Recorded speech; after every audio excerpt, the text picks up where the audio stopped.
Hi students, अब हम लेकर के आ गए एक समान विद्युत क्षेत्र में विद्युत द्विध्रुव की स्थितिज ऊर्जा। पिछले लेक्चर में मैंने पढ़ा कि जब बाहरी कार्य जो किया गया था वो आया था P into cos theta 1 minus cos theta 2, और यही किया गया कार्य निकाय में स्थितिज ऊर्जा के रूप में संचित हो तो रही थी, लेकिन वो स्थितिज ऊर्जा में परिवर्तन के बराबर आया था। यही अभी क्योंकि W एक्सटर्नल किया गया बाहरी कार्य, आपको पता होगा 2 बात हम बतलाए थे, U final minus U initial, अंतिम स्थितिज ऊर्जा माइनस प्रारंभिक स्थितिज ऊर्जा बराबर किए गए बाहरी कार्य के पॉजिटिव के बराबर, और U final minus U initial स्थिर वैद्युत बल के द्वारा किए गए कार्य के ऋणात्मक के बराबर। इस बात को हमने थ्योरी से भी समझाया है ना, और न्यूमेरिकल से भी समझाया है। बोलो। तो अब बतलाओ बच्चों कि यहां तक हम पिछले क्लास में आ गए। जब थीटा 0 था तो किया गया कार्य 0 था, जब थीटा 90 डिग्री था तो किया गया कार्य प्लस पी था, जब थीटा 180 डिग्री था तो किया गया कार्य प्लस 2p था, जो महत्तम कार्य था। न्यूनतम 0, महत्तम प्लस 2p पिछले लेक्चर में देखिए, ठीक है ना।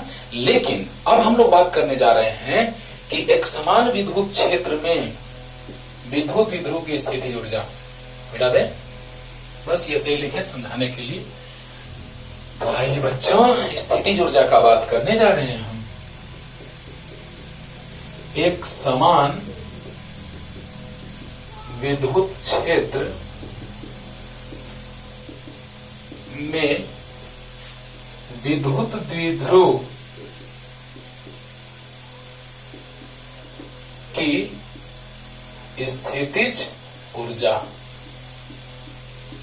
वाह, एक समान विद्युत क्षेत्र में विद्युत द्विध्रुव की स्थितिज ऊर्जा। तो आप ही बताइए, बहुत बार ये बात हम रिपीट किए हैं बच्चों कि किया गया बाहरी कार्य स्थितिज ऊर्जा में परिवर्तन के बराबर होता है। किया गया बाहरी कार्य धनात्मक बराबर स्थितिज ऊर्जा में परिवर्तन, या स्थिर वैद्युत बल के द्वारा किया गया ऋणात्मक कार्य बराबर ऊर्जा में परिवर्तन। याद करो। तो बतलाओ बच्चों कि सबसे पहले किया गया कार्य स्थितिज ऊर्जा में परिवर्तन के बराबर होगा, वहां से लाते हैं, सोचने से आएगा, थिंकिंग बेस्ड। और एक और एनसीईआरटी के अकॉर्डिंग जो कहा जाता है वो भी समझाएंगे आपको, क्योंकि एनसीईआरटी बहुत ही जबरदस्त बुक है, बहुत ही, है ना, इसीलिए उसका बात तो हम लोग करेंगे। अब देखिए कि एक समान विद्युत क्षेत्र में विद्युत द्विध्रुव की स्थितिज ऊर्जा। तो जब एक समान विद्युत क्षेत्र में विद्युत द्विध्रुव को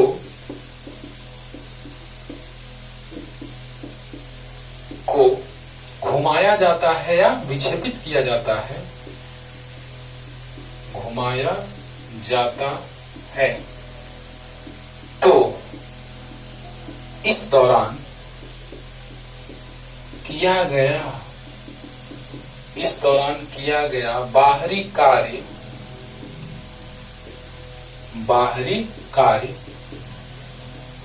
स्थितिज ऊर्जा में परिवर्तन के बराबर होता है। राइट, आपको याद है थीटा 1 से थीटा 2 तक विक्षेपित किए थे तो किया गया कार्य W था। अब देखो बच्चों, जब एक समान विद्युत क्षेत्र में विद्युत द्विध्रुव को घुमाया जाता है, कल घुमाए थे, घुमाने में कार्य किया गया था W बराबर P into cos theta 1 minus cos theta 2। याद करो। तो बतलाओ, घुमाया जाता है तो इस दौरान किया गया बाहरी कार्य स्थितिज ऊर्जा में परिवर्तन के बराबर होता है। तो विद्युत द्विध्रुव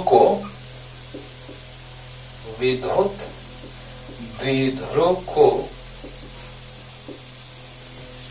थीटा 1 कोण से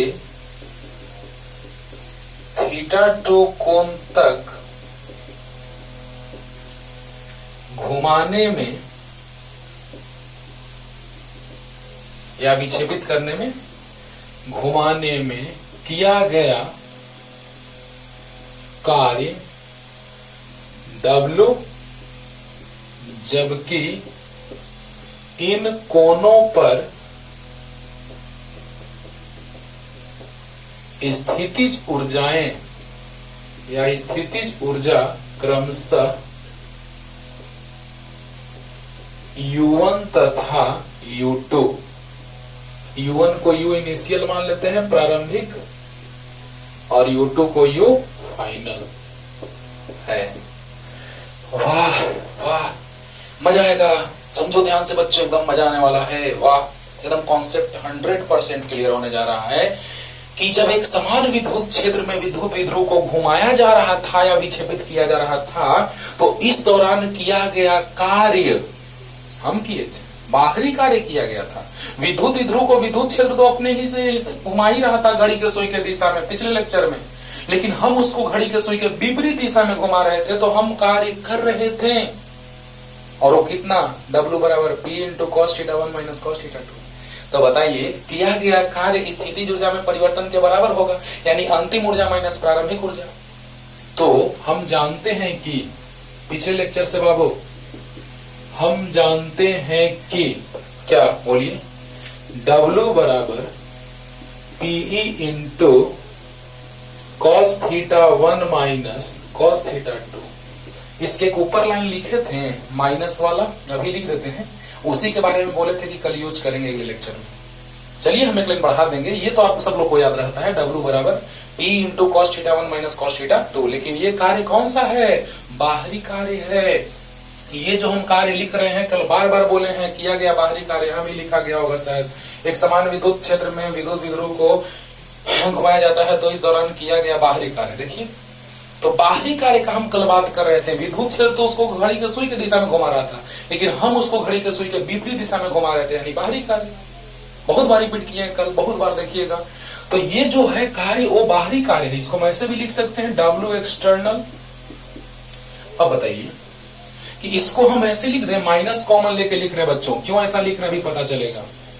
माइनस कॉमन लिया जाएगा तो क्या आ जाएगा, बोलिए, माइनस कॉमन लेंगे तो आ जाएगा cos theta 2 minus cos theta 1। इसी लाइन से ये वाला लाइन लाए थे कल, क्योंकि फाइनल रिजल्ट ये है। क्लियर। इसी लाइन से ये माइनस वाला से माइनस से गुना करके मल्टीप्लाई करके ये लाइन लाए थे, लेकिन आज हमको इसका जरूरत है। राइट। तो देखा जाए W एक्सटर्नल, क्या दिक्कत है, माइनस बाहर ले लिए। अरे यार, माइनस बाहर ले लिए, क्या दिक्कत है। तो माइनस जब बाहर लेंगे तो ये प्लस में था तो अब माइनस में हो जाएगा, और ये माइनस में था तो प्लस में हो जाएगा। नहीं समझ में आ रहा तो देख लीजिए, गुना कर देते हैं। तो P को ऐसे ही छोड़ देते हैं, माइनस से गुना करेंगे तो माइनस कॉस थीटा 2 हो जाएगा, और minus minus plus cos theta 1 हो जाएगा ना। हाँ। तो देखो बच्चों, अब इसको सेपरेट करते हैं, अलग अलग तोड़ते हैं। एनसीईआरटी के स्टाइल में भी नहीं चलते हैं, अभी हम लोग अपने स्टाइल में चलते हैं, जिससे तुमको ज्यादा समझ में आने वाला है।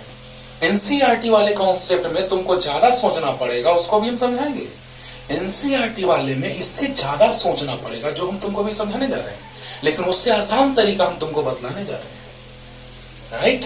देखिए बाबू, मेथड्स बहुत सारे होते हैं, एक ही क्वेश्चन बहुत सारे मेथड से बनता है ना। उसी तरह से एक थिंकिंग को हम और स्टाइल में भी सोच सकते हैं। तो बताओ, इसको ऐसे लिख सकते हैं, माइनस PE कॉस थीटा 2, ठीक है, माइनस PE कॉस थीटा 2। ये माइनस यहीं छोड़ दो, और इस माइनस PE कॉस थीटा 1 को यहां लिख दो। समझ में आ रहा होगा, क्लियर आ रहा होगा।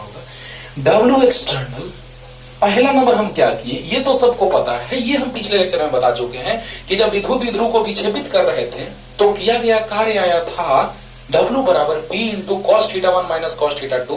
जब हम थीटा 1 रखे थे 0 डिग्री प्रारंभ से, और जब थीटा 2 रखे थे थीटा, तो आया था W बराबर P into 1 minus cos theta 1 minus cos theta. वो भी बतलाए हैं, डायरेक्ट ऑब्जेक्टिव में पूछता है, कंपटीशन में भी, 12th में भी। और ये भी कार्य इसमें।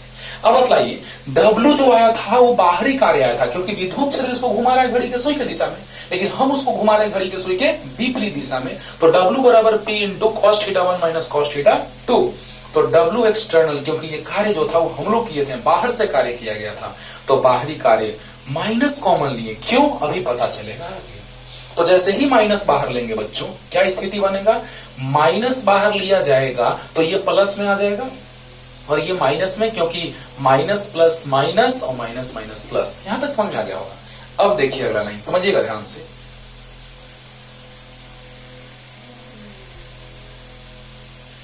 तो माइनस पी कॉस थीटा 2, और ये माइनस हम यहीं पे छोड़ दिए, और माइनस पी कॉस थीटा 1। बोलो बोलो, अच्छा चलो ऐसे देखते हैं ना, आराम से समझते हैं। माइनस पी कॉस थीटा 2 गुना कर दिए, और माइनस माइनस प्लस होता पी कॉस थीटा 1 होता। लेकिन हम क्या किए कि उसको ऐसे ही छोड़ दिए, हम गुना नहीं किए minus minus, that's all. Minus P cos theta 2 को साइड में छोड़ दिए, और माइनस ये वैसे ही रहने दिए, और माइनस पी से कॉस थीटा 1 में गुना कर दिए, तो माइनस पी कॉस थीटा 1। क्यों ऐसा कर रहे हैं अभी पता चलेगा। इसको इक्वेशन मान लेते हैं फर्स्ट, और हम जानते हैं कि किया गया बाहरी कार्य ऊर्जा में परिवर्तन के धनात्मक के बराबर होता है, जानते हैं। अच्छा, तो वी नो दैट, हम जानते हैं कि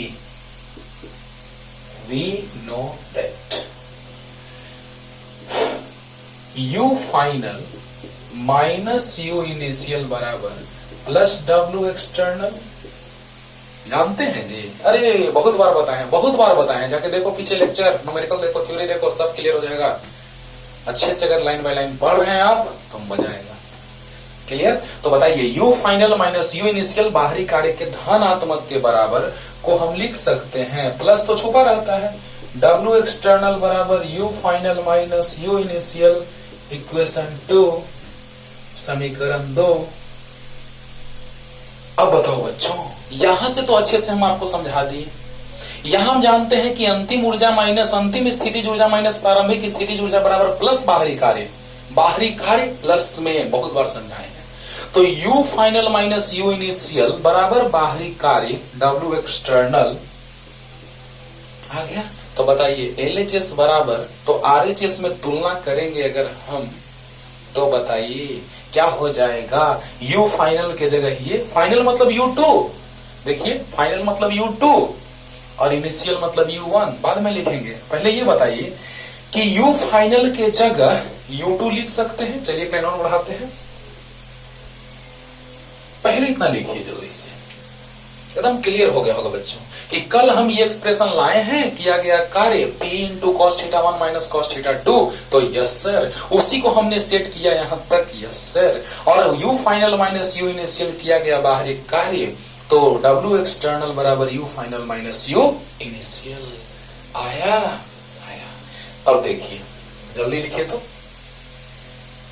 एक बात और बताए हैं कि विद्युत द्विध्रुव को थीटा 1 से थीटा 2 घुमाने में किया गया कार्य W है। तो कल ये चीज हम बताए थे कि थीटा 1 से थीटा 2 घुमाने में कार्य W था।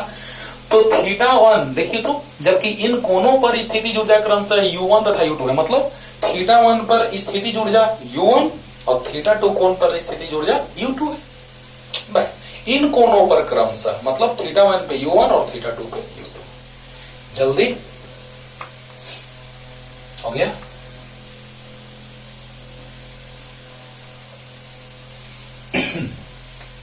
अब देखिए बच्चों, तब ना न्यूमेरिकल बनाने में मजा आएगा। अब देखिए यहां पर थोड़ा तुलना करके देखते हैं, एक लाइन और बढ़ाते हैं। तब W एक्सटर्नल बराबर, बोलिए U फाइनल मतलब अंतिम मतलब U2 और माइनस UI मतलब इनिशियल यानी U1, समीकरण 2 मान लीजिए। अरे आ रहा होगा समझ में जी, अरे बोलो। थीटा 2 कोण पर ऊर्जा स्थिति ऊर्जा U2 या U फाइनल, अंतिम तो अंतिम और प्रारंभिक तो प्रारंभिक, तो U1 को प्रारंभिक मान लिए हैं। तो बतलाइए समीकरण 1 और 2 से, from equation 1 and 2 what happens to you, क्या हो जाएगा। तुलना कीजिए। समीकरण 1 और 2 को तुलना करने पर भी लिख सकते हैं, by comparing equation first and second. समीकरण 1 और 2 को ऐसे हम डायरेक्ट लिखे थे समीकरण 1 और 2 से, तो भी ठीक था। समीकरण 1 और 2 को तुलना करने पर, वो भी लिखिएगा तो गलत नहीं कोई काटेगा। सर मिटा दिए सर, गलत लिखा हुआ था सर, हम तो लिख लिए समीकरण 1 और 2 से। अरे सही है रे बाबा। तो बोलो कि W एक्सटर्नल बराबर इतना minus P cos theta 2 minus P cos theta 1, और यहां W एक्सटर्नल बराबर U2 माइनस U1। जरा तुलना करके देखिए तो U2 के जगह पे ये है U2 बराबर माइनस पीई कॉस थीटा 2, बोलिए बोलिए, और U1 बराबर बोलिए U2 बराबर माइनस पीई कॉस थीटा 2 और U1 बराबर माइनस पीई कॉस थीटा 1। अरे वाह, अरे वाह, कुछ तो नजर आने लगा सर, यहां से कुछ कुछ तो हो रहा है सर। बोलो बच्चों, W एक्सटर्नल हम आपको बतलाए हैं कि minus P cos theta 2 minus P cos theta 1 आ रहा था, जिससे आ रहा था W बराबर P cos theta 1 minus cos theta 2। लेकिन हम जानते हैं कि बाहरी कार्य का धनात्मक बराबर होता है स्थितिज ऊर्जा में परिवर्तन, यानी कि U एक्सटर्नल बराबर U final minus U initial, U final U2 और U इनिशियल U1, तो U2 माइनस U1। जब तुलना किए समीकरण 1 और 2 को, तो देखिए तो यहां U2, तो यहां ये वाला टर्म देखो माइनस पी कॉस थीटा 2, और बीच में माइनस चिन्ह है, तो माइनस चिन्ह यहां भी है, और यहां U1, तो यहां माइनस पी कॉस थीटा 1। अरे बोलो, एकदम आराम से तुलना कर पा रहे होगे। तो बताओ बच्चों, U2 बराबर आ गया माइनस पी कॉस थीटा 2, तो U1 बराबर माइनस पी कॉस थीटा 1। बोलो बोलो, तो बताइए, जब यहां थीटा 2 है तो यहां U2 है, और जब यहां थीटा 1 है तो यहां U1 है। बोलो बोलो, तो ध्यान देना, यहां पर P और E के बीच का कोण थीटा 2, ये P है, क्योंकि A डॉट B जब होता है बच्चों, A डॉट B, तो AB cos थीटा होता है बच्चों। बोलो बोलो, जब A डॉट B होता है तो AB cos थीटा होता है, जहां पे थीटा जो होता है वो A और B के बीच का कोण रहता है। तो हाँ सर, A सदिश और B सदिश, तो A का टेल और B का टेल, चाहे तो दो सदिशों के टेल के बीच का कोण होता है, या दो सदिशों के हेड के बीच का कोण होता है। हेड और टेल, टेल और हेड के बीच का कोण नहीं होता है, नहीं होता है। एंगल जो होता है, कोण होता है, वो दो सदिशों के टेल टेल के बीच या हेड हेड के बीच। दिमाग में सेट रखो, सदिश सदिश में इसको तोड़ दिया करते हैं, तोड़ दिए हैं, लेकिन अभी जरूरी है तो थोड़ा सा समझा रहे हैं। तो बताइए, सदिश P और सदिश E, आगे था सदिश E और सदिश P ऐसे था, यहाँ पे कोण थीटा 2, तो स्थितिज ऊर्जा U2, और जब कोण थीटा 1, ये हो गया इसका फिगर। ओहो, इसका फिगर यहां बना देते हैं, इसका यहां, तो यहां पर P और यहां पर E, तो बीच का कोण थीटा 2, और यहां पर P और E, तो बीच का कोण थीटा 1, तो यहां स्थितिज ऊर्जा U2 और यहां स्थितिज ऊर्जा U1 आया। अब बताइए बच्चों, जब थीटा 2 कोण है P और E के बीच का, तो स्थितिज ऊर्जा U2 है। जब थीटा 1 है P और E के बीच का कोण, तो स्थितिज ऊर्जा U1 है। तो क्यों ना हम थीटा ले लेंगे, तो U हो जाएगा स्थितिज ऊर्जा। सोचो, जब थीटा 2 तो U2, जब थीटा 1 तो U1, तो जब बीच का कोण थीटा, तो सिंपली U। क्लियर? तो जल्दी से पहले इतना उतारिए, ऐसे ही जस्ट एकदम हूबहू ऐसे लिखो, सेम टू सेम। ये हिंट है जो काम देगा भी, काम दिया भी और आगे भी काम देगा। जल्दी हो गया, हो गया, बहुत बढ़िया, जल्दी लिख लो मेरे भाई। अब देखो बच्चों, किया गया कार्य स्थितिज ऊर्जा में परिवर्तन के बराबर होगा।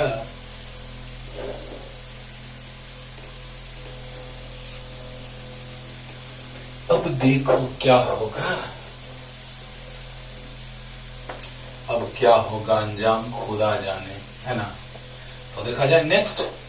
अब θ2 कोण तो U2 ऊर्जा, θ1 कोण तो U1 ऊर्जा, तो θ कोण तो U ऊर्जा होगा बाबू, बोलो नहीं, U होगा उसी के जैसा। तो बतलाइए, U बराबर लिख दें इसी प्रकार जब θ1 कोण तो स्थितिज ऊर्जा U1, जब θ2 कोण तो स्थितिज ऊर्जा U2, तो जब θ कोण तो स्थितिज ऊर्जा U, यानी U बराबर -PE cos θ। जब U1 तो θ1, U2 तो θ2, तो U तो θ। बोला, अब देखो U बराबर आ गया स्थितिज ऊर्जा माइनस PE cos θ। इसको एनसीईआरटी के स्टाइल में भी समझाने जा रहे हैं, लेकिन पहले जो सिंपल स्टाइल था, सिंपल तरीका था, वो मैंने आपको बतलाया। अब देखिए बच्चों, अब हम लोग बात करने जा रहे हैं, U बराबर -P cos θ आ चुका है, और हम जानते हैं कि A डॉट B बराबर AB cos θ होता है। अभी तुरंत लिखे थे कि A डॉट B बराबर AB cos θ, तो इसलिए P डॉट E बराबर P cos θ। A dot B B dot A बराबर होता है, इसलिए P dot E dot P कोई दिक्कत नहीं है लिखने में, लेकिन लिखने का तरीका हम लोग यही लेके चलते हैं, इसलिए यही लेके चल रहे हैं। E डॉट P नहीं लिखते हैं, P डॉट E ही लिखने का पैटर्न है, इसीलिए लिखते चलते हैं। P डॉट E नहीं तो E डॉट P भी लिखेंगे तो कोई गलत नहीं पड़ेगा, क्योंकि A dot B equal to B dot A होता है AB cos θ। A dot B बराबर AB cos θ, B dot A बराबर AB cos θ, राइट। तो देखिए, U बराबर -P cos θ को लिख सकते हैं -P डॉट E। क्यों? Why? क्योंकि P विद्युत विध्रुव आघूर्ण एक सदिश राशि है, विद्युत क्षेत्र तीव्रता एक सदिश राशि है, लेकिन उसमें cos θ आ रहा है बीच में। तो हम जानते हैं कि A डॉट B बराबर AB cos θ होता है, यानी दो सदिशों का अदिश गुणनफल। तो यहां भी दो सदिशों का अदिश गुणनफल हो जाएगा स्थितिज ऊर्जा। और बहुत अच्छी बात है, हम जानते हैं कि ऊर्जा एक अदिश राशि है, तो यहां से भी प्रूफ हो गया कि स्थितिज ऊर्जा एक अदिश राशि है। बोलिए बोलिए। और विद्युत विध्रुव में जो स्थितिज ऊर्जा होती है वो -P डॉट E के बराबर होती है ना। U बराबर -P डॉट E, और यहां से प्रूफ हो जाता है कि स्थितिज ऊर्जा एक अदिश राशि है, क्योंकि लिख दें स्थितिज ऊर्जा U दो सदिशों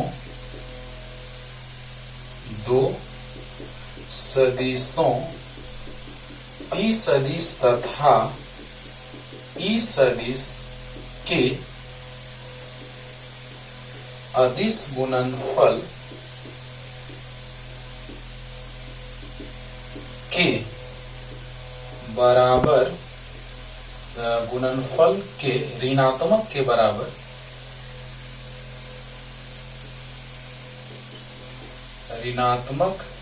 बराबर प्राप्त होता है। इससे यह पता चलता है कि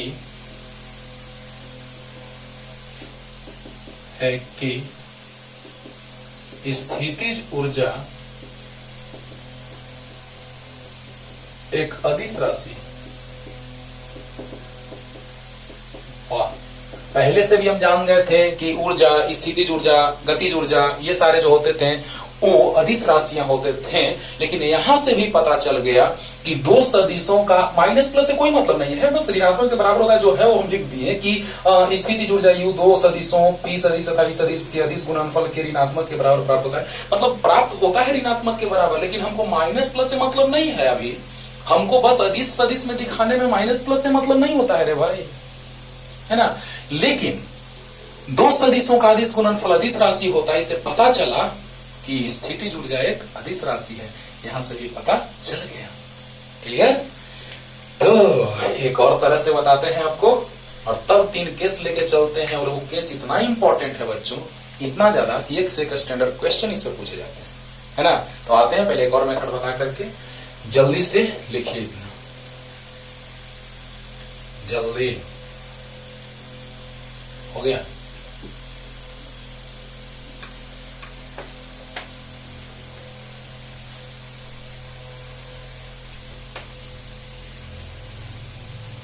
देखो एनसीईआरटी क्या कहता है, अकॉर्डिंग टू एनसीईआरटी के अनुसार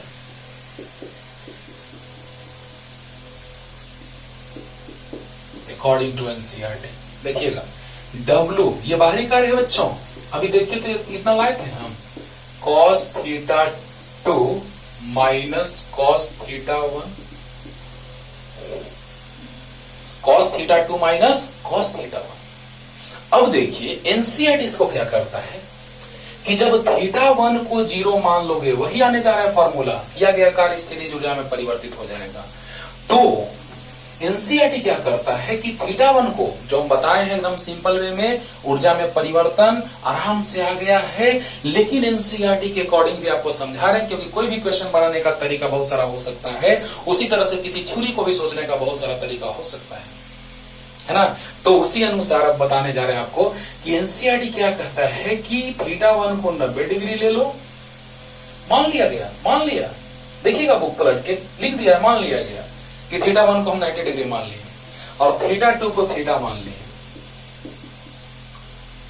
लेकिन उसका भी कारण बताएंगे कि क्यों माना है ना। देखो ना यार पूरा डिटेल में। तो वही किया गया कार्य स्थिति ऊर्जा, या ऐसे लिखो लो, और अच्छे से लिखते हैं, U2 माइनस U1 किया गया कार्य स्थिति ऊर्जा में परिवर्तन, तो माइनस PE cos, बोलो बोलो, अब बोलो यहां पर हो रहा है क्या, ध्यान देना बच्चों, कि यहां पर अगर हम थीटा 2 लेके चल रहे हैं तो थीटा 2 अभी रहने दो, रहने दो, और थीटा 1, ध्यान देना बच्चों, थीटा 1 को कितना मान लिया, 90 डिग्री, थीटा 1 को 90 डिग्री, तो cos 90 डिग्री। अब बतलाओ, जब थीटा 1 मान लिया गया, डायरेक्ट लिख दिया कि मान लिए थीटा 1 90 डिग्री, है ना, कुछ अजीब लग रहा होगा। तो पहला मेथड हमने जो बतलाया एकदम फ्रेश लग रहा होगा कि हाँ सर एकदम क्लियर हो गया, लेकिन इससे भी क्लियर होगा, बस थोड़ा सा पीस है उससे, है ना, लेकिन मजा आएगा। देखो तो यहां पर जब 90 लेंगे तो ऊर्जा में परिवर्तन लेके चल रहे हैं, तो U2 minus U1 minus PE cos theta 2 और माइनस PE, देखो देखो देखो, minus minus plus P cos 90 degree, अरे वाह, cos 90 0, यानी U2 minus U1 minus PE cos theta 2 और प्लस PE cos 90 डिग्री। यानी अगर तुलना करेंगे तो तुलना करने के लिए आप कहिए कि नहीं सर माइनस वैसे ही छोड़ दीजिए, तो भाई प्लस को नहीं लिख सकते हो, माइनस इंटू माइनस, तो इसको नहीं लिख सकते हो, माइनस इंटू माइनस, ओह, तो U2 इसके बराबर हो जाएगा सर, और U1 इसके बराबर, यानी U2 बराबर आ गया माइनस PE cos थीटा 2 और U1 बराबर आ गया 0। देख लो U1 बराबर आ गया इतना, और cos 90 0 होता है, लो लिख देते हैं एक लाइन और, माइनस PE cos 90 डिग्री, तो cos 90 0, यानी U1 0। तो बतलाओ, इसलिए U2 बराबर हम लिख सकते हैं बच्चों PE इंटू cos थीटा 2, और जब थीटा 2 को थीटा मानेंगे तो u2 को u मानेंगे, जब थीटा 2 को थीटा तो u2 को u, और जब थीटा 1 को 90 तो u1 को 0। अरे वाह सर, मजा आ गया सर। तो बताओ बच्चों, u बराबर आ गया -p cos थीटा। लेकिन उसका कारण बताने जा रहे हैं कि क्यों ऐसा लिखा गया। दूसरा मेथड है, लेकिन हम कहेंगे आप लोगों को परेशानी इसमें होगी थोड़ा, इसीलिए हम आपको बोलेंगे कि वही कंपेयर करके जो भी जस्ट पीछे बताए थे, तुलना करके आप उसी से बनाइएगा। लेकिन आप कहेंगे कि सर एनसीईआरटी में ऐसा लिखा है सर, क्यों? तो मत कहो ना, सब बतला देंगे ना, ठीक है ना। अब देखो बच्चों, यहां से अकॉर्डिंग टू एनसीईआरटी W बराबर -p cos theta 2 cos theta 1 कह दिया डायरेक्ट कि लेट अस कंसीडर, मानने के लिए कह दिया कि थीटा 1 को 90 डिग्री मान लो, थीटा 1 को 90 डिग्री मान लो। तो 90 डिग्री जब रखेंगे तो ऊर्जा 0, क्योंकि cos 90 कितना होता है 0। अरे थीटा 1 90 तो ऊर्जा 0, तो 90 डिग्री तो ऊर्जा 0 आ गया। अब बताइए, ये फॉर्मूला पहले से जानते हैं, किया गया कार्य ऊर्जा में परिवर्तन, किया गया कार्य ऊर्जा में परिवर्तन, -p cos theta 2 cos theta 1, theta 1 को कह दिया 90 मान लो, कह दिया। कारण बता रहे हैं क्यों कहा है, कारण बताएंगे, तुरंत बताएंगे, ना कि ऐसे ही छोड़ देंगे। तो -p cos थीटा 1 माइनस इसको ऐसे ही छोड़ दिए माइनस, और -p cos 90। तो बतलाइए, -p cos theta 2 -p cos 90। तो बताइए ऊर्जा में परिवर्तन जो आया, इसको हम इतना लिख देंगे और इसको इतना, तुलना किए, कंपैरिजन तुलना, तो इसको लिख दिए इतना और इसको लिख दिए इतना। तो ये cos 90 0, यानी u1 0 आ गया। जब थीटा 1 90 डिग्री तो u1 0, जब थीटा 1 90 तो u1 0, और जब थीटा 2 तो ऊर्जा u2, और वही थीटा 2 को जब हम थीटा मानेंगे तो ऊर्जा u2 को u मान लेंगे। तो u2 को u और थीटा 2 को थीटा। कुछ अजीब लग रहा है? नहीं लगना चाहिए, क्लियर हो रहा होगा, है ना। तो बताइए, -p cos theta 2 cos theta 1, theta 1 90 cos 90 0, यानी u1 आ गया 0 और u2 आ गया -p cos थीटा 2। अब क्लियर हो रहा होगा। तो u1 0, u2 लिख दिए, तो जब थीटा 2 तो u2, तो जब थीटा तो u, तो आ गया u बराबर -p cos थीटा को लिख सकते हैं -p डॉट e, अभी जस्ट लिखे हैं पिछले मेथड में जब तुलना करके पढ़ रहे थे तो। लेकिन ऐसा क्यों ऐसा, why like this, क्यों ऐसा हुआ कि थीटा 1 90 डिग्री तो u1 0, क्यों, है ना। तो यहां से भी देख सकते हैं शॉर्ट में कि जब थीटा 90 होगा तो cos 90 0 होगा।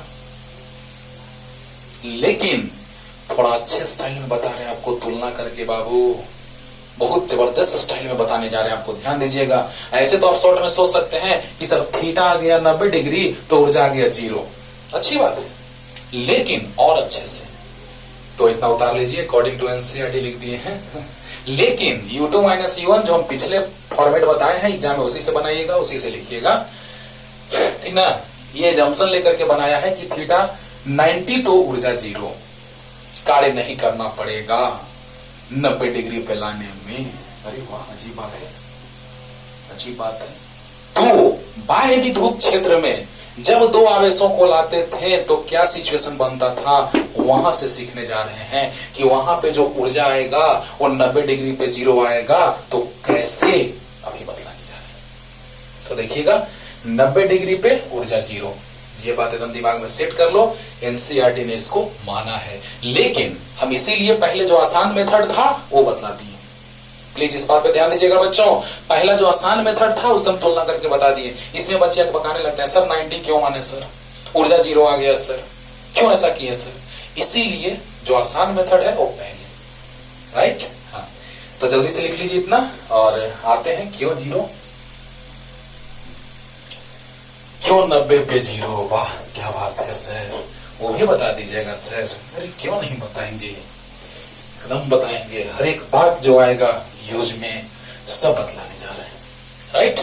तो देखा जाए यहां पर एक समान विद्युत क्षेत्र है,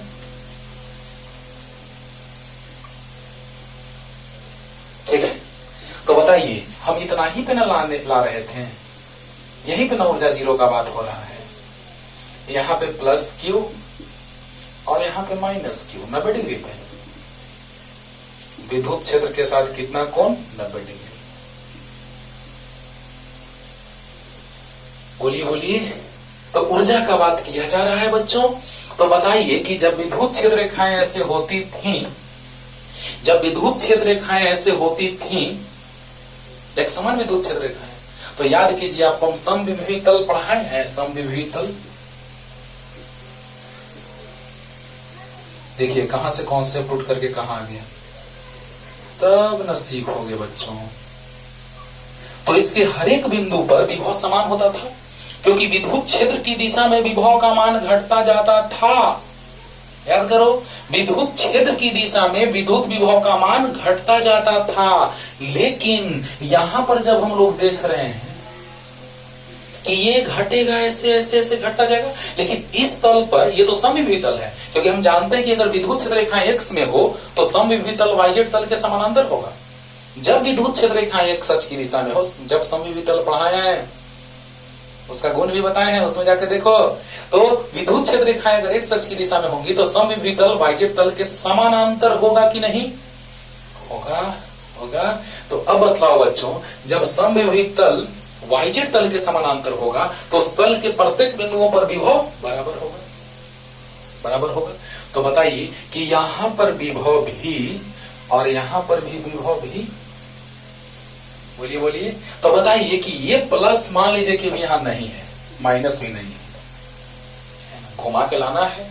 तो मान लीजिए कि कहीं से भी हम ला रहे हैं, तो ये हो गया उसके लिए, मान लिया जाए कि यहां प्लस क्यू है अनंत पे, ठीक है। तो अनंत से अगर हम यहां लाएंगे और ये माइनस क्यू भी है अनंत पे, सोचो सोचो, क्यों जीरो, क्यों 90 माना गया है 90? अरे बोलो बोलो। तो जब अनंत पे होगा माइनस, तो यहां से जब यहां लाया जाएगा तो कार्य करना पड़ेगा। तो बताइए कि जितना इसको लाने में कार्य, उतना ही कार्य इसको लाने में, लेकिन ये माइनस में और प्लस में। अरे बोलो बोलो। तो बताइए कुल ऊर्जा वहां पे कितनी हो जाएगी? जीरो हो जाएगी। अरे बोलो बोलो। चलिए देखिए तो कैसे, ध्यान दीजिएगा।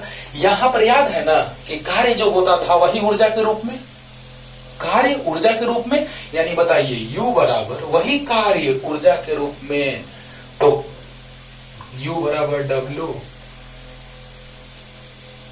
तो बताओ कि याद है कि किसी आवेश को अनंत से लाते थे किसी बिंदु पर, तो आवेश और विभव का गुणनफल, अरे बाह्य विद्युत क्षेत्र में आवेश और विभव का गुणनफल कार्य होता था। तो बताइए प्लस क्यू इंटू भी, क्योंकि जब हम इस दिशा में जा रहे हैं तो ये विद्युत क्षेत्र एक समान है, तो उसके प्रत्येक बिंदुओं पर इस तल में विभव समान होगा। और यहां पर प्लस माइनस क्यू इंटू भी, यानी कि प्लस क्यू भी और माइनस क्यू भी। बोलो बोलो बोलो। अच्छा ये तो क्लियर हो गया कि इसके प्रत्येक बिंदु पर विभव बराबर, यहां विभव भी यहां भी। इसको मिटा दे, हो गया। चलिए तो बताइए बच्चों, यहां से आ गया U बराबर प्लस क्यू भी माइनस क्यू भी, यानी U बराबर 0। वाह सर, बड़ा अच्छा बात बता दिए सर। और यहां से भी देखो तो U बराबर माइनस पीई कॉस थीटा, तो U बराबर माइनस पीई कॉस 90 डिग्री, और कॉस 90 0, यानी U बराबर 0। अरे यार एकदम तोड़ दिए, पूरा तोड़ दिए एकदम।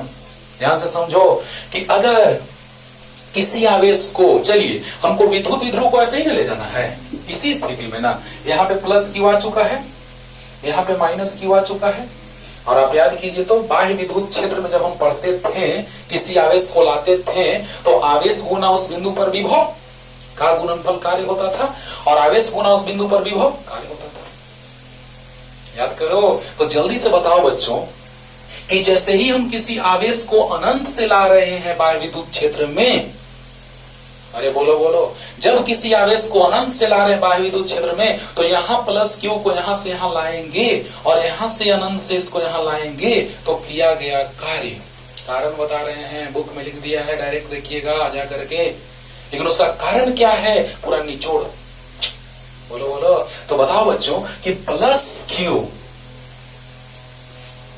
को यहां ला रहे हैं, माइनस क्यू को यहां ला रहे हैं, तो बताइए वैसा ही बन गया, 90 डिग्री पे बन गया, विद्युत ध्रुव बन गया, प्लस क्यू माइनस क्यू विद्युत ध्रुव बना, प्लस क्यू माइनस क्यू विद्युत ध्रुव का निर्माण हुआ कि नहीं हुआ, और कोण कितना 90 डिग्री, 90 डिग्री। अब बतलाइए, क्योंकि हमको ऐसे लाना है 90 डिग्री पे, ऐसे ही ना, तो यहाँ पे लाते ना, तो यहाँ भी विभव कम, यहाँ भी विभव ज्यादा, फिर उस स्थिति में जीरो नहीं आता, जीरो नहीं आता, बोलो बोलो, समझ रहे हो ना, क्यों जीरो आ रहा है यहाँ पे, क्योंकि इस तल पर विभव बराबर है, क्योंकि विद्युत क्षेत्र की दिशा में विभव का मान घटता जाता है। मैंने बतलाया है कि विद्युत क्षेत्र की दिशा में विभव का मान घटता जाता है, तो जब विभव का मान घटेगा बच्चों, लेकिन जब इधर जाएंगे तब न घटेगा, लेकिन इस बिंदु पर, इस तल पर जब विद्युत क्षेत्र एक सच की दिशा में, तो समविभव तल YZ तल के समानांतर, बोलो बोलो, तो इस तल के प्रत्येक बिंदु पर विभव बराबर, तो यहां भी विभव भी, यहां भी। अब बताइए, प्लस क्यू इंटू भी कार्य, याद है ना, आवेश गुना उस बिंदु का विभव, बहुत बार रिपीट किए हैं, और इसको लाएंगे यहाँ पे, तो आवेश गुना उस बिंदु पर विभव, तो बताइए क्यू इंटू भी प्लस क्यू इंटू भी माइनस क्यू इंटू भी जोड़े तो जीरो, और अगर हम फॉर्मूला से चले तो minus P cos theta cos 90 zero, यानी यहां से भी जीरो। क्लियर हो गया, हो गया। तो देखो बाबू, ये है कारण कि 90 डिग्री पर जब हम बात करते हैं तो वहां पे ऊर्जा हम लोग जीरो ले लेते हैं, 90 डिग्री पे हम लोग ऊर्जा जीरो ले लेते हैं, पूरा पानी पानी हो गया, राइट। तो जल्दी से लिख लीजिए दूसरा कारण। लेकिन पहला मेथड से आप लोग एग्जाम में बनाइएगा, दूसरा मेथड में 90 मानिएगा तो फिर उसके लिए सब कारण लिखना पड़ेगा, क्योंकि डायरेक्ट मानने से नहीं होगा। लेट अस कंसीडर कितना नहीं ना, हाँ, उसका डिटेल कारण होना चाहिए ना बच्चों, और उसमें तुलना करके जो बता उसका कारण सब सामने, ठीक है, राइट। जल्दी हो गया।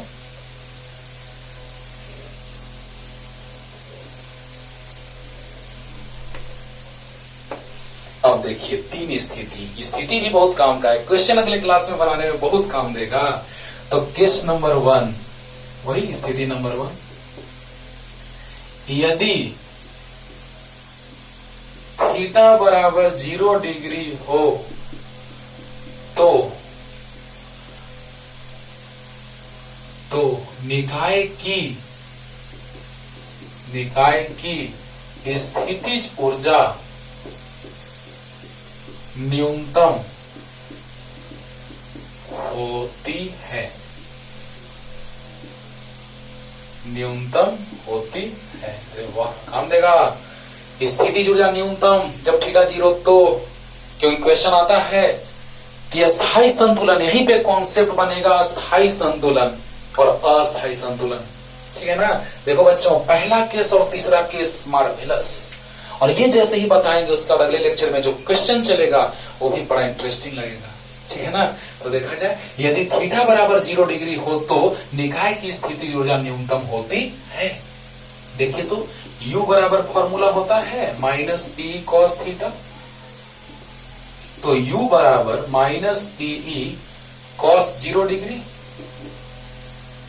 आप बताइए U मिनिमम कैसे लिख दिए, माइनस पी इंटू 1, तो U मिनिमम आ गया माइनस पीई। बहुत बढ़िया, बहुत बढ़िया। लेकिन क्यों ये मिनिमम, इतना ही क्यों मिनिमम? तो तीनों केस हम लिख रहे हैं एक साथ, तब समझाने में मजा आएगा और तुमको समझने में, है ना। तो ये तुम ही सोचो कि जब थीटा 0 होगा बच्चों, तो थीटा 0 होगा तो कॉस 0 का मान 1 मतलब +1, यानी महत्तम। बोलो बोलो। और जब महत्तम में माइनस से गुना करेंगे तो न्यूनतम हो जाएगा। ऐसे सोचो, पहले डिराइव करो, तब सोचो, और तब थिंक है ना। ये मैथमेटिक्स बेसिस पे और फिर थिंकिंग बेस्ड, ये अभी जगह छोड़ते हैं ये कॉन्सेप्ट लिखने के लिए। और केस नंबर 2,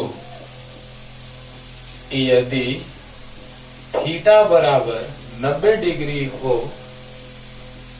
तो निकाय की स्थितिज ऊर्जा शून्य होगी। इसमें तो कोई दिक्कत नहीं, शून्य होगी। यानी कि u बराबर माइनस पी कॉस थीटा, तो minus P E cos 90 degree, cos 90 0। अभी ग्राफ से ही बतला रहे हैं, है ना। ये तो सिंपल है, इसमें तो कुछ ज्यादा नहीं सोचना। जीरो हो ही गया तो अब क्या, जीरो हो ही गया तो उसमें क्या सोचोगे, जीरो, है ना।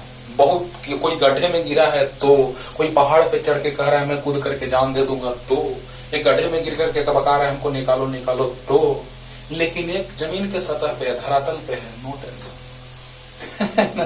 तो zero reference, frame of reference पे ही है समझने के लिए। अब देखो यू मिनिमम माइनस में, केस 3, यदि थीटा बराबर 180 डिग्री हो तो निकाय की स्थितिज ऊर्जा महत्तम होगी। तो u बराबर माइनस पीई कॉस थीटा, तो u बराबर माइनस पीई कॉस 180, तो u बराबर माइनस पी कॉस 180 माइनस 1, तो u मैक्सिमम हो गया प्लस पी। देखो ऐसे देखने से लग रहा है वो मत सोचो कि सर ये मैक्सिमम हो गया ये मिनिमम हो गया, नहीं, ये महत्तम आ गया। मैक्सिमम मीन्स महत्तम और मिनिमम मीन्स न्यूनतम, ये तो आपको पता है। देखिए बच्चों, इस तीनों केस से हम बहुत कुछ आपको सिखलाने जा रहे हैं, है ना। ध्यान दीजिएगा, यदि थीटा 0 डिग्री हो तो जब थीटा 0 होगा तो cos 0 का मान महत्तम होता है, तो महत्तम में माइनस से गुणा करेंगे तो न्यूनतम आ जाएगा। पहले तो ऐसे सोचो, अरे यार 90 है तो 0, नो टेंशन। लेकिन cos 180 का मान -1, -1 cos थीटा का मान न्यूनतम होता है, तो न्यूनतम में माइनस से गुणा करेंगे तो महत्तम हो जाएगा। पहले तो मैथमेटिकली सीखें कि ऐसे आया।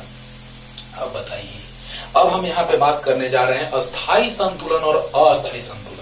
यहाँ पे ग्राफ ऐसा बनेगा, अभी बना रहे हैं फिर डिटेल में सिखला रहे हैं।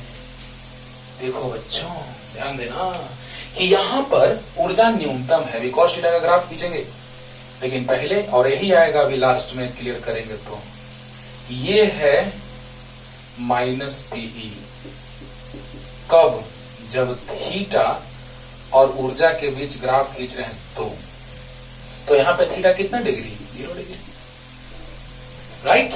और यहाँ पे u और थीटा, तो थीटा 90 तो ऊर्जा 0, थीटा बराबर 90 डिग्री, π/2 रेडियन भी लिख सकते हैं।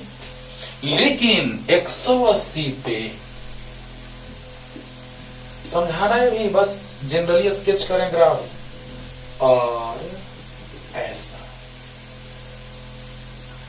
कब, 180 पे, थीटा बराबर 180 डिग्री या π रेडियन, यहां आ गया प्लस पीई, तो यहां पे महत्तम ऊर्जा आ गया, यहां पे न्यूनतम ऊर्जा आ गया, यही आ गया ये न्यूनतम, और यहां पे ये आ गया महत्तम। इधर से कर दे रो, चलो ऐसे। ठीक ना। अब देखो बच्चों, यही तीनों हमको समझना है डिटेल में। तो पहले तो हम सिखाने जा रहे हैं इसको थिंकिंग बेस्ड, फिर ग्राफ से सिखलाने जा रहे हैं। तो आइए स्टार्ट करते हैं। तीनों केस एक जगह है, लेकिन इसको हल्के में मत लीजिए। सर cos थीटा cos 0 का मान 1 होता है, cos 90 का मान 0 होता है, cos 180 का मान -1 होता है, हाथ हो गया सर। नहीं, इतना ही मत सोचो, बहुत कुछ है इसमें छुपा हुआ, उसको सोचो। ध्यान दो कि यदि थीटा 0 डिग्री हो तो निकाय की स्थितिज ऊर्जा न्यूनतम होती है। चलो पहले मैथमेटिकली सीख लिए कि cos 0 का मान +1, ये महत्तम तो महत्तम गुना माइनस न्यूनतम, ऐसे सोच लिए। cos थीटा का मान 90, ये 90 तो cos 90 0, ये तो सिंपल है। cos 180 का मान -1, -1 सबसे कम मान होता है cos का, तो सबसे कम गुना माइनस तो सबसे ज्यादा, सबसे ज्यादा। यानी स्थितिज ऊर्जा न्यूनतम आ गया -Pe, महत्तम आ गया +Pe और 0। अब सोचिए जरा सा बच्चों, एक बात सोचिए यहां से कि ऊर्जा न्यूनतम है। अभी हम बस ऐसे ही समझा रहे हैं, उसके बाद ग्राफ से समझाएंगे बच्चों कि ऊर्जा न्यूनतम है। देखिए तो 0 डिग्री कोण पर ऊर्जा सबसे कम है, 0 डिग्री कोण पर ऊर्जा सबसे कम है, और 90 पर तो 0 है। 180 डिग्री कोण पर ऊर्जा सबसे ज्यादा है।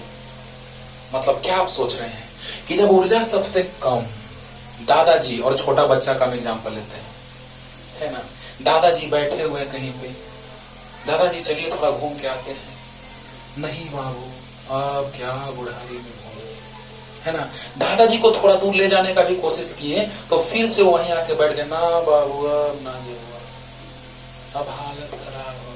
यानी दादाजी का ऊर्जा बहुत कम है, लेकिन अगर वही छोटा बच्चा को कह दो कि बाबू वहां मत जाना, सब काम छोड़ करके वहीं जाएगा सबसे पहले।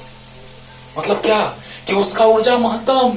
सोचो जरा सा, बच्चों लोग के लिए कहा जाता है कि उसके पास ऊर्जा सबसे ज्यादा होता है ना, साइंटिफिक प्रूफ है ये। तो सोचिए जरा सा कि अगर ऊर्जा प्लस में यानी महत्तम, महत्तम मतलब कि अगर इसको थोड़ा सा ऊर्जा दे दोगे बच्चों, ये वाला स्थिति में थोड़ा सा ऊर्जा दोगे, है ना, एक इस आकार के वस्तु में, इस आकार की कोई भी वस्तु में अगर एक छोटा सा कोई अन्य वस्तु रखा हुआ है, उसको थोड़ा सा ऊर्जा दो तो वहां जाकर के फिर वहीं आ जाएगा।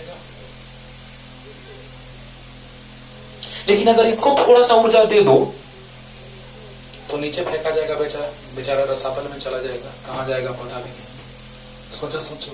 तो बताओ बच्चों कि यहां पर ऊर्जा कम है। एक लड़के को अगर बात किया जाए, आप ही सोचिए ना, अभी आप लोग को मिल जाए अगर 1 करोड़ रुपया अभी तुरंत, है ना, तो क्या आप स्टेबल रह पाइएगा? अभी तो नहीं, अभी लॉकडाउन है, अभी इधर उधर घूमने नहीं जाओगे। लेकिन मान लिया जाए अगर उस समय, जिस समय लॉकडाउन खत्म हो जाएगा, उस समय अगर आपको पैसा मिल जाए 1 करोड़ रुपया, तो क्या आप स्टेबल रह पाएंगे? नहीं। यानी ऊर्जा बहुत ज्यादा हो जाए तो अस्थाई संतुलन की अस्थाई संतुलन में है, यहां भी रुका हुआ है, यहां भी रुका हुआ है, संतुलन में है, लेकिन ये संतुलन अस्थाई है। एकदम गरीब, बिलो पॉवर्टी लाइन, एक आदमी है गरीब, बहुत ही गरीब है ना, उसको क्या स्विट्जरलैंड अमेरिका जाने से मतलब है, आराम से खा पी रहा है, उसी में मस्त है। यानी कि उसको थोड़ा सा ऊर्जा भी दो, चलो आते हैं मूवी देखे, ना बाबू जा अभी तो खाना खेली नहीं, मूवी देखे जा, है ना। तो सोचो जरा सा कि यहां पर अगर हम लोग बात कर रहे हैं बच्चों इस स्थिति में, तो ऊर्जा सबसे कम यानी अस्थाई संतुलन, संतुलन है यहां भी, संतुलन है वहां भी, लेकिन वहां थोड़ा सा ऊर्जा दे दो बेचारा फेंका जाएगा, यहां थोड़ा सा ऊर्जा दो फिर से वहीं आ जाएगा। समझ आ रहा है ना। तो बताइए कि इस स्थिति में, इस स्थिति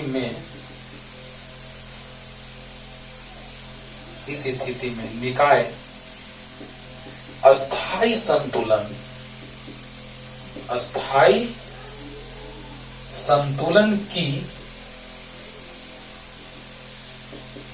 स्थिति में होगी। वाह क्या बात है। याद रखना है कितने कोण पर? 0 डिग्री कोण पर। माइंड इट, ये बात एकदम रिकॉर्ड कर लो, माइंड में सेट कर लो कि 0 डिग्री कोण पर निकाय, विद्युत विध्रुव की निकाय अस्थाई संतुलन की स्थिति में होती है। वाह। लेकिन जब थीटा 180 डिग्री, तो इस स्थिति में निकाय अस्थाई, अस्थाई संतुलन, दोनों संतुलन है, लेकिन एक अस्थाई है तो एक अस्थाई है, क्योंकि इसको ऊर्जा दोगे तो फिर से वहीं आ जाएगा, लेकिन इसको थोड़ा सा भी ऊर्जा दोगे तो बेचारा गिर जाएगा, चला जाएगा, बर्बाद हो जाएगा, तबाह हो जाएगा, फना हो जाएगा, है ना। तो इस स्थिति में निकाय अस्थाई संतुलन की स्थिति में होगी। गजब। तो अस्थाई संतुलन मतलब 180 डिग्री, माइंड में एकदम सेट कर लेना, कहां गया 180 डिग्री अस्थाई और 0 डिग्री अस्थाई। ये बात बहुत ही इंपॉर्टेंट है बाबू, अस्थाई संतुलन, क्योंकि क्वेश्चन में डायरेक्ट आता है कंपटीशन में कि एक वस्तु को, विद्युत विध्रुव को अस्थाई संतुलन से अस्थाई संतुलन की स्थिति में ले जाने में किया गया कार्य कितना होगा। ठीक है ना, क्वेश्चन करेंगे तो मजा आएगा, लेकिन पहले सीखिए ध्यान से बच्चों। आइए एक बार एकदम आराम से स्लो मोशन में रिपीट करते हैं। जब थीटा 0 डिग्री तो cos 0 का मान +1, तो +1 सबसे ज्यादा महत्तम होता है cos थीटा का मान, महत्तम में माइनस से गुना करेंगे तो न्यूनतम आ जाएगा। पहले तो हम ऐसे सोच लिए, फिर ग्राफ अगर देखा जाए, तुरंत ग्राफ खींचते हैं, ऐसे थोड़े ना छोड़ देंगे, मान रहे हैं। तो ग्राफ में ऐसा नेचर आएगा। तो बताइए cos 0 थीटा 0 तो ऊर्जा माइनस में, थीटा 0 तो ऊर्जा माइनस में, मतलब कि माइनस पी आ गया। यानी यहां पर अगर कोई वस्तु रख दे, दादाजी को बैठा दिए, बैठे हुए हैं, उनको उठाने का कोशिश की, ना बाबू थोड़ा दूर चले, फिर ना बाबू बैठा दूंगा वहीं, है ना, यानी कि दादाजी को फिर से वहीं पे बैठाना पड़ा, यानी उनका स्थिति ऊर्जा बहुत ही एग्जाम्पल है समझने के लिए, ना कि दादाजी का ऊर्जा माइनस में है, नहीं, समझाने के लिए दादाजी स्थायी संतुलन की स्थिति में है, वो समझा रहे हैं। तो बताइए यहाँ पे ऊर्जा बहुत ही कम, न्यूनतम, यानी कि जैसे ही इसको थोड़ा सा भी ऊर्जा देंगे तो फिर से वहीं आ जाएगा, राइट। अब देखिए 90 डिग्री पे 0, इसके लिए तो सोचना ही नहीं है। लेकिन जब 180 होगा तो cos 180 -1 सबसे कम में माइनस से गुना करेंगे, सबसे ज्यादा आएगा, एक तो मेथड ये होगा। और 180 पे प्लस पी, 180 पे प्लस पी, प्लस मतलब यहां से थोड़ा सा भी ऊर्जा देंगे, थोड़ा सा भी ऊर्जा देंगे तो गिर जाएगा। यानी यहां भी संतुलन है, वहां भी संतुलन है, लेकिन यहां वाला संतुलन है कि थोड़ा सा धक्का देंगे तो फिर से वहीं आ जाएगा, यानी अस्थाई। लेकिन वहां पर संतुलन है जो कि थोड़ा सा ऊर्जा देंगे तो गिर जाएगा, यानी अस्थाई। क्लियर हो गया होगा। यानी थीटा 0 डिग्री पर अस्थाई संतुलन और थीटा 180 पर अस्थाई संतुलन। एकदम दिमाग में सेट कर लो, कल ही न्यूमेरिकल में काम देगा, राइट। लेकिन इसको हम ग्राफ से बताने जा रहे हैं कि ग्राफ ये ऐसा क्यों आया, राइट। तो 90 डिग्री पे 0 आया था, 0 डिग्री पे -p, 180 पे +p। ग्राफ से जल्दी जल्दी तीनों के सामने बच्चों। अब देखिए cos थीटा का ग्राफ से क्लियर कर देते हैं। ये ग्राफ अभी हम नहीं मिटा रहे हैं, दिखाएंगे तुलना करके कि वैसा ही आया कि नहीं, छोड़ देते हैं इसको ऐसे ही, है ना। 0 डिग्री पे आया था, है ना, माइनस में, ठीक। चलो cos थीटा का ग्राफ हम लोग जानते हैं। चलो मान लो कि ये u है और ये थीटा है, ये u बराबर +p cos थीटा है। चलो हम पहले प्लस का खींचते हैं ग्राफ। तो cos में प्लस अगर रहता है तो ग्राफ ऐसा होता है, ये थीटा बराबर 0 डिग्री, प्लस होता नहीं है समझाने के लिए, u बराबर +p cos थीटा, ठीक है। तो उसका ग्राफ ऐसा होता है, cos का ग्राफ ऐसा होता है, देखिए ऊपर प्लस नीचे माइनस, सब इंट्रोडक्शन में बताते हैं बच्चों, 11th क्लास जब स्टार्ट करते हैं तो इंट्रोडक्शन में सब बतलाया हुआ है। अब देखिए cos थीटा का ग्राफ ये, लेकिन माइनस cos थीटा का ग्राफ, तो प्लस वाला नीचे और माइनस वाला ऊपर, माइनस से गुना करेंगे तो प्लस वाला माइनस बन जाएगा और माइनस वाला प्लस बन जाएगा। अच्छा अब देखिए थीटा बराबर 0 डिग्री, थीटा बराबर 90 डिग्री, थीटा बराबर 180 डिग्री। अब देखिए cos थीटा का ग्राफ ये, लेकिन ये ग्राफ किसका है, u बराबर -p cos थीटा का। तो बताइए यहां पर -p और यहां पर +p। वाह, मतलब तुलना की है, ये नहीं कि u बराबर -p cos थीटा सर कहां से आ गया, नहीं, समझाने के लिए कि अगर u बराबर +p cos थीटा का ग्राफ ये हो सकता है, तो जैसे ही माइनस से गुना करेंगे, ध्यान देना, मतलब ये y बराबर मान लीजिए कि a cos थीटा का ग्राफ ये है, ये वाला, तो ये वाला ग्राफ आ जाएगा y बराबर -a cos थीटा का। एक ही बात है, तुलना करो, प्लस तो 0 पर 1 है ना, लेकिन माइनस तो 0 पर -1। क्लियर हो रहा है। तो यहां पर जब 0 रखेंगे cos 0 तो -p आएगा, cos 90, ध्यान से cos थीटा का ग्राफ तो ऐसा, तो माइनस cos थीटा का जस्ट उल्टा। क्लियर हो रहा है बच्चों, अरे क्लियर हो रहा है बच्चों, ध्यान से।